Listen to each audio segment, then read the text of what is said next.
ഹബീബായ സ്വല്ലല്ലാഹു അലൈഹി വസല്ലം തങ്ങളുടെ ഇന്റർസെഷൻ, തങ്ങളുടെ ഷഫാഅത്തുണ്ട്. ആ ഷഫാഅത്ത് കിട്ടിക്കഴിഞ്ഞാൽ ഹബീബായ സ്വല്ലല്ലാഹു അലൈഹി വസല്ലം തങ്ങളുടെ ഷഫാഅത്തിലൂടെ നമുക്ക് രക്ഷപ്പെടാൻ കഴിയും.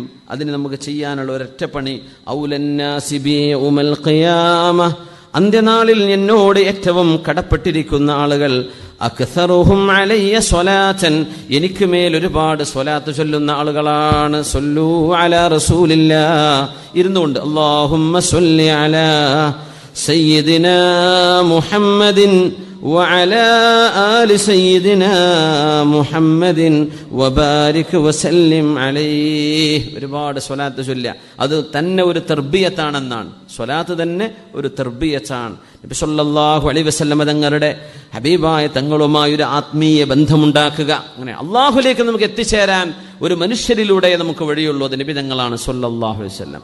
ഹബീബായ നബി തങ്ങളെ കണക്ട് ചെയ്യാതെ അള്ളാഹുലേക്ക് കണക്ട് ചെയ്യാൻ കഴിയൂല. സ്വലാത്ത് വർദ്ധിപ്പിക്കണം. അത് അല്ലാഹു തആല പറഞ്ഞു, ഇന്നല്ലാഹ വമലായികതഹു യുസല്ലൂന അലൻ നബി. എന്താണ് ഇതിന്റെ അർത്ഥം? അല്ലാഹു മലക്കുകളും പറയുന്നുണ്ട് സ്വല്ലല്ലാഹു അലൈക യാ റസൂലല്ലാഹ്. അല്ലാഹു മലക്കുകളും സ്വലാത്ത് ചൊല്ലിക്കൊണ്ടിരിക്കുകയാണ്. യാ അയ്യുഹല്ലദീന ആമനൂ സ്വല്ലൂ അലൈഹി വസല്ലിമൂ തസ്ലീമാ. അല്ലാഹുവിന്റെ റസൂലിന്റെ മേൽ സ്വലാത്തും സലാമും നിങ്ങൾ ചൊല്ലേണമേ. മറ്റമ്പിയാക്കന്മാരുടെ പേര് കേൾക്കുമ്പോൾ അലൈഹിസ്സലാം, ആദം അലൈഹിസ്സലാം, ഇബ്രാഹിം അലൈഹിസ്സലാം. പക്ഷെ നമ്മുടെ നബിയുടെ പേര് കേൾക്കുമ്പോൾ സ്വല്ലല്ലാഹു അലൈഹി വസല്ലം, സ്വലാത്തും സലാമും വേണം. അത് അല്ലാഹു ഈ പറഞ്ഞതുകൊണ്ടാ സ്വല്ലു അലൈഹി വസല്ലിമു, സ്വലാത്തും സലാമും. സ്വല്ലല്ലാഹു അലൈഹി വസല്ലം നബി തങ്ങൾക്ക് വേണ്ടി പറയുമ്പോൾ ഇത് രണ്ടും പറയണമെന്നാണ് അല്ലാഹുവിന്റെ ഓർഡറാണത്.